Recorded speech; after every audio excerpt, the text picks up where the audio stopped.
If you go to MotoGP 26's Steam page, you will see under the popular user tags, simulation. Now, for me, simulation has to be one-to-one to real life, as I think most people would agree. So today's video, we're going to deep dive into MotoGP 26's physics to see what's good, what's bad, and what, more importantly, is actually completely wrong. So come along for some fun, MotoGP 26 physics deep dive. So of course we are here in Sepang in Malaysia with Fabio Di Giannantonio on the Ducati. Now I did this video also for Ride 6 when it came out, got a lot of feedback and really a lot of people enjoyed the breakdown of the game. So that's kind of where the inspiration for this came. We're going to run through probably 5 real main kind of categories for what I'm looking to be classed as realistic. There's a couple of subcategories in each category probably, but for the most part it's just going to be like braking, turning, acceleration, how suspension works, ECU settings, that kind of stuff really. Now if you're looking for like a full review, this won't be it. This is very much on, is the game realistic? Is it a simulator as they claim it to be? And yeah, that's literally what we're trying to answer here today. Now of course most of you have clicked on the video knowing the actual answer, but let's actually break it down and see what this game does right and what it does wrong. So we're going to start off with something that is quite controversial, and that is braking. Now MotoGP bikes, if you've never watched them, they have carbon brakes. They're the only bikes you'll ever find with carbon brakes really.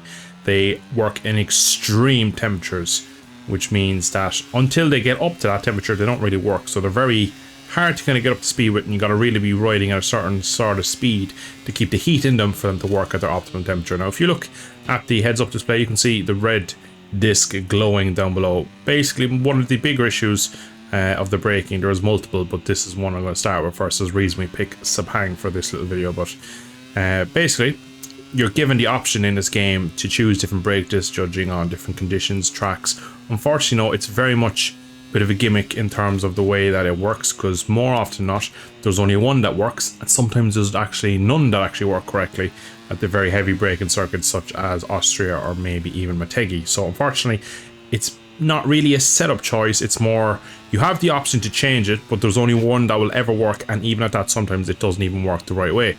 So of course, is that really giving you the option to change? It's not like you can really go against the game and choose a different, because your brakes will start working. As you saw at the start of this lap, when it glows red, you basically are getting brake failure. So the game is simulating the brakes overheating and you going straight on and losing basically braking performance as the discs have overheated. So in that sense, realism, but unfortunately it's just not good enough in the way that they don't have brake discs that can work in different conditions.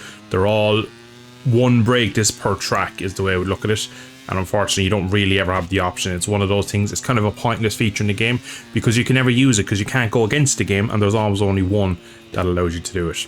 Also, the carbon brakes in real life are incredibly strong. In the game the brakes are just really weak, so just in terms of the simulation side of it, it's really not there. If I came down here at 190 miles an hour in a real life on a GP bike and went full brake, you can see all the way down to the apex, full brake, bike didn't once get out of control, trying to lift up, kick around. It just, the braking power in this game is so limited. It feels like behind the scenes there's an assist helping the bike stopping, if that makes sense, so it doesn't allow you to do what I'm trying to do here, which is stoppy. I had to push forward on the stick to get that happen. If you look up, Michele Pirro had a big crash in Mugello where basically he came over the rise, had a bit of a tank slapper, knocked the pads backs and the pistons, and he went for the brake, didn't have the brake, had a second go at it, and he grabbed all the brake at one point, and you just see him get shot up into the air. That's how powerful a MotoGP bike's brakes are. And in this game, unfortunately, no matter what way you brake, the bike will just kind of react very casually to it, as if you're just kind of using the engine brake. Again, hard on the brake, full brake pressure being used, and like, not only it doesn't stop, the bike doesn't really react, it doesn't really stop. You should be a lot more on the edge for entering the corner. So unfortunately for me, braking is one of the weaker aspects of MotoGP 26's physics. So next up, I'm going to categorize turning and direction change all under the one umbrella. This is something that's been changed quite a bit for 26. Years gone by, the controller, the player, the guy playing the game, would control the bike, and you put your inputs into the game and that would respond by the bike kind of completing your input.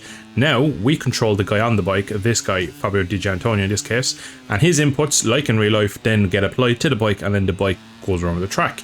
So you have to basically be a bit more precise, you have a bit more calm, a bit more thought out, and probably a bit more realistic. So what that's done this year is that the rider animations are a lot more different because they're more fluid, they're more lifelike, which is quite good. I think the way this game turns is actually quite decent. It's probably one of the better ones over the last couple of years.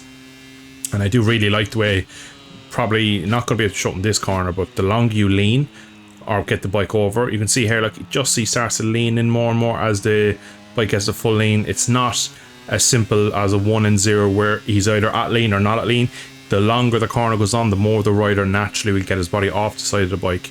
So into this next left here, this should really show off the way the rider leans the bike in. So he'll get his knee down first as normal, as he does about there, and then you see just gets his body right off, elbow down, scraping his lower body around to get the bike turning.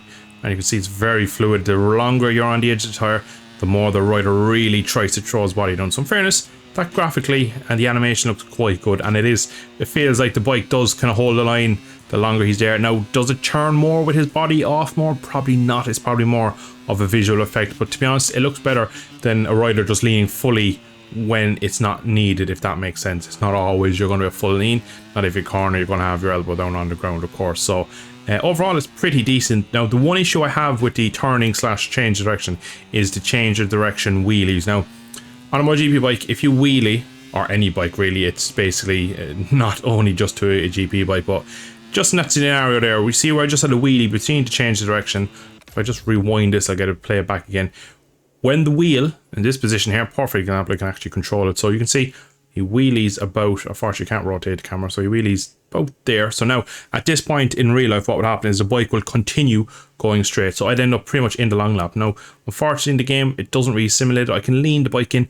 By the time the front tire comes out, my knee is nearly on the ground. Unfortunately in real life, that would result in a pretty big crash. We saw in Austin, Jorge Martin having a crash when the front wheel was in the air and it came down slightly at an angle, and it immediately went to him. Now, of course, his situation was slightly different because it was the front wheel had stopped spinning, but the same effects happen. If the front wheel comes down with a bit of angle, more often than not, you will lose it. Another part of the track that this is very visible at Sepang is the turn 2 to 3 as you change direction. So overall, the direction speed I think is fine. It's pretty good.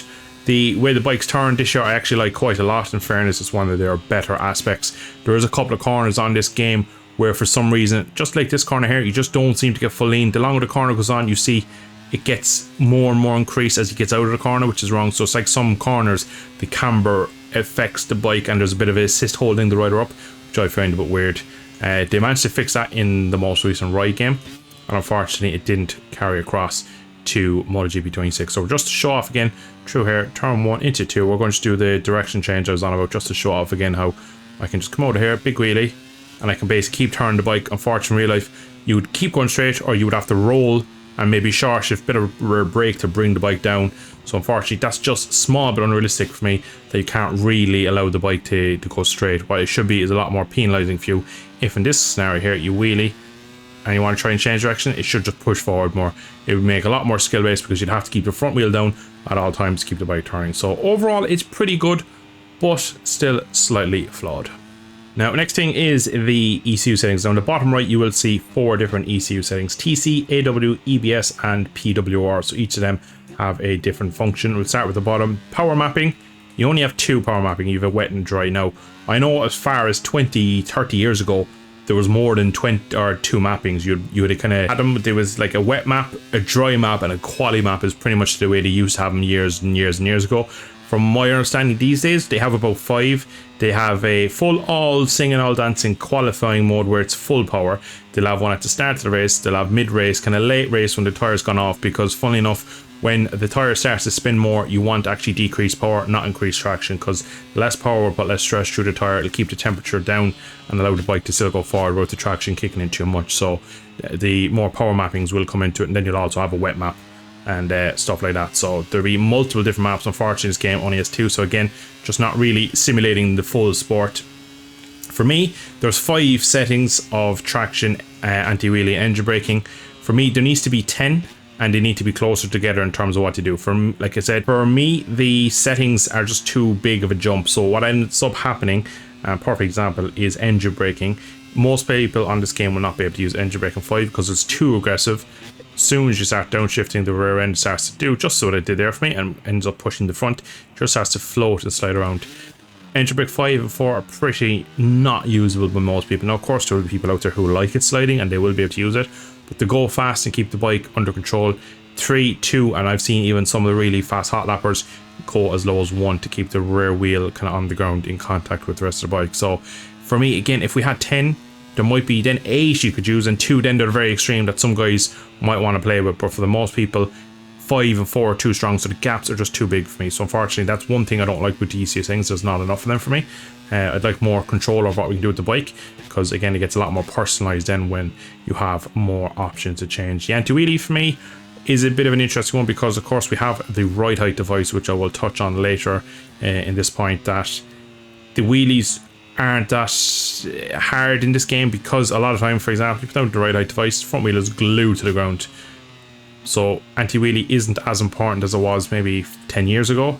So you can kind of really, it's kind of a null and void. You don't need to use it, because you can run it at 3, run it through. It won't make a huge difference as long as you're using the right height device over the corners. Of course, on the other classes, it will be a issue if the classes have them. So it depends on the bikes, but for the most part, the anti-wheelie is an issue. Now, for me, the traction is the biggest issue I have with the ECU settings. Now, I can see here that it's on 5. And when we jump out to turn 1, I'm going to show you something that shows off that basically the traction isn't doing its job correctly. So I'm going to go first gear.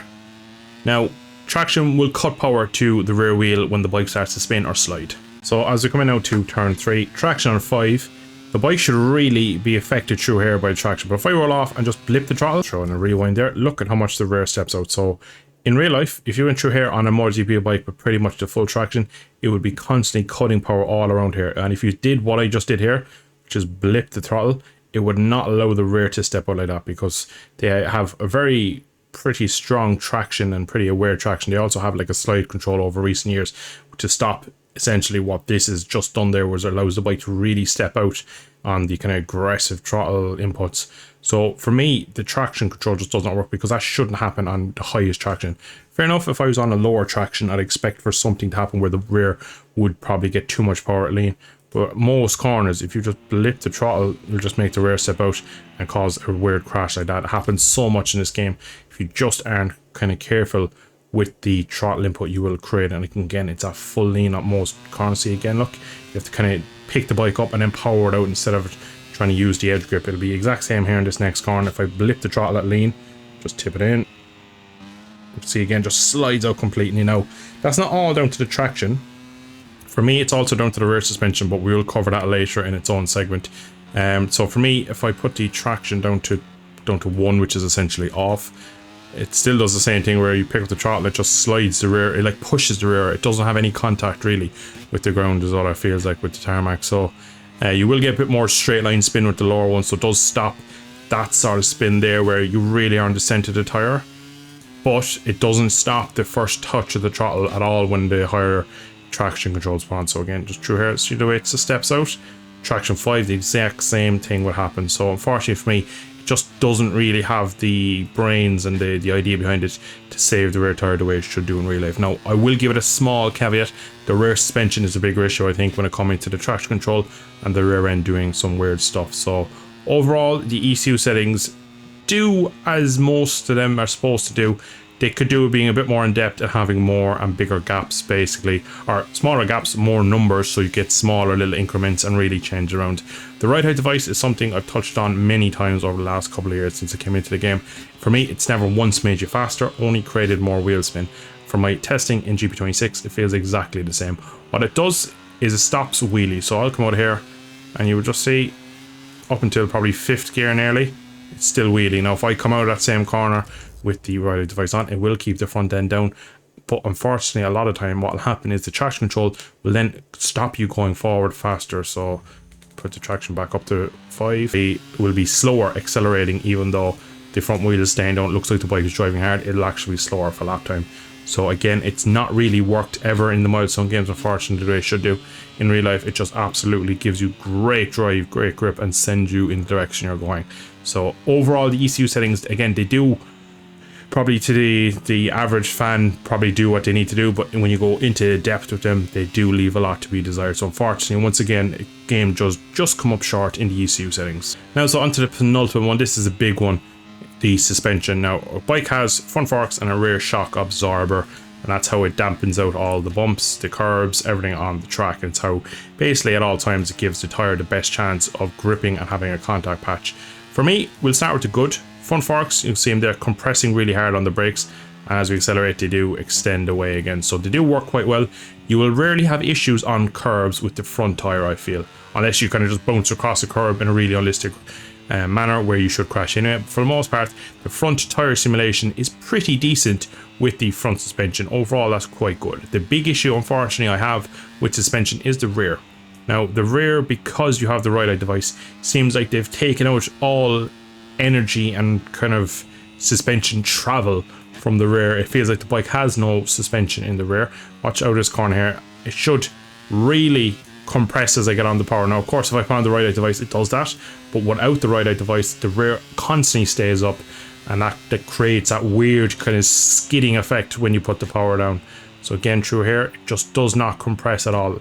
When you get on power, you should take weight off the front, which it does. It should compress the rear like that without the ride-out device. The ride-out device is meant to go even further, but the rear, there just doesn't seem to be any simulation that I can see in the game from the rear suspension compressing at all, and that will change the geometry a lot, and that will really affect the way the bike enters the corner and actually exits the corner as well, because the way the rear drops down without the ride-out device for a lot of corners, you'll see how the turn 3 again is a good example that the ride-out device obviously isn't applicable really through here because it's too much of a corner lean. You really want the rear kind of drop here, really send you forward here, but it stays so high, so that gives that weird, that kind of sliding effect that I'm in. And again, I'm being very much obtuse here and making it happen on purpose. You'd never ride like that, but I reckon because the rear just does not compress, you can see I'm on and off the power really aggressively there, and that's what's creating the real upset in the bike, is just the fact that the rear isn't loading up. It's just staying so stiff. So that to me basically says that there is no rear suspension, because when you get to a heavy braking zone, as we will do here in a second, I've kind of glitched them out a bit. That looks nice, doesn't it? Bit of goon riding. But hard the brakes here, there is no extension from the rear, unfortunately. So again, it seems like the rear doesn't work either way in extension or compression. So for the most part, and that's what creates these wheelies, is because the rear doesn't compress, and that's why you have to use the ride-out device in a lot of situations for the wheelie. So overall, suspension leaves a lot to be desired. That would make the game handle a lot better, I feel, if they had suspension working quite a lot differently, really, because it just for me is very much that the bike is doing one thing and what's going on under a hood, we'll say, in the physics of the game is another thing, which is always something that I've been having a bit of a gripe with these games, is that the fact that what I see is not what I get in a lot of senses. So you have to kind of nearly figure it out for yourself what the game is doing, not what it's showing. So for me, suspension again just isn't perfect. The front is pretty decent because it compresses, and you can actually see on the replays a lot of the front stuff is pretty good. It's just the fact that the rear seems null and void because they have the ride-out devices in this game, and they're expecting you to use that. You don't need rear suspension, is the way it looks like the game has been built, unfortunately. So yeah, it's a bit unfortunate, but it is what it is. Now, a lot of the points I have touched on in this video all seem to lead back to one thing, and the last point is acceleration, and that is also very much the same. Now, I've already talked about how the brakes feel very weak. The acceleration also is not good enough for a 300 horsepower MotoGP bike. Most times, most tracks are hitting well above 200 miles an hour. In this game, a lot of times you would just about, I just hit 201 miles an hour, hard on the brakes, and I just got it stopped, overheated the front. So again, all the issues I've been talking about in the simulation in this game came into fruition there. I know for a fact that the speed trap for that corner, you're hitting well over 210 miles an hour. So the question I want to know is, where is that speed? Because the bike just don't accelerate hard enough out of the corner. A MotoGP bike's engine just is so finely tuned. They are full of power everywhere. They're not like the old two-strokes where they have a real narrow power band. These things, you can just ride the aggression of the lower RPMs out, and you can ride through the power. You don't have to keep it all at the top like you used to a long time ago. But for me in this game, it feels like all the power is at the very tip top of the rev range, which wouldn't be the case anymore with a modern day bike. The amount of power these things have, they will just pull like mad. That is why we have ride-out devices, where we have aero. The bikes are so powerful, they need these mechanical and aero assists to keep the bike going straight and get the power down to the back wheel. So Unfortunately for me, it's just, again, to slow the game down is I think is the issue we're running into. I think the lap times are slightly too quick, and the developers are running into maybe some issues with the licensing with that. I'm not too sure the exact reasoning, but that's why the braking feels very numb and is way too weak. And it also feels like the bike just don't accelerate out of the corner hard enough. So the way it feels on the edge of the tire is not great, but again, that all comes back to me to the lack of rear simulation with the suspension compressing and unloading. So yeah, it's a bit of an unfortunate one, because it all ties back together, as does the physics. And when there's a massive flaw like there is, I feel like, in the lack of rear suspension, it does then kind of plague other issues of the game. So then that was a deep dive into the physics and the simulation aspect of MotoGP 26. Let me know in the comments down below what your opinions are. Of course, as a lot of people are going to point out, I've never ridden a MotoGP bike. I am well aware. I've ridden many bikes to know exactly what a bike should do and what it shouldn't do. I always laugh when people kind of get in the comments and don't agree with what I'm saying, like, oh, when have you ever ridden a MotoGP bike, as if they're some sort of mythical creatures. They are a bike at the end of the day. They have 2 wheels, they have a set of forks, a rear suspension, and an engine, just like pretty much every bike in the world. So again, base physics and understanding what bikes should do can allow you to kind of make these videos. So again, it's just one of those caveats, because I know a lot of people are like, oh, when have you ever ridden a MotoGP bike, as if that's a kind of argument for why they disagree with the video. But let me know in the comments what you think, whether Milestone is going the right or wrong direction, and yeah, what do you not like about the physics from these games, and what would you like to see improved. Thank you all for watching, and I hope you have enjoyed today's video. I shall catch you in the future for another MotoGP 26 video. Slán go fóill buachaillí.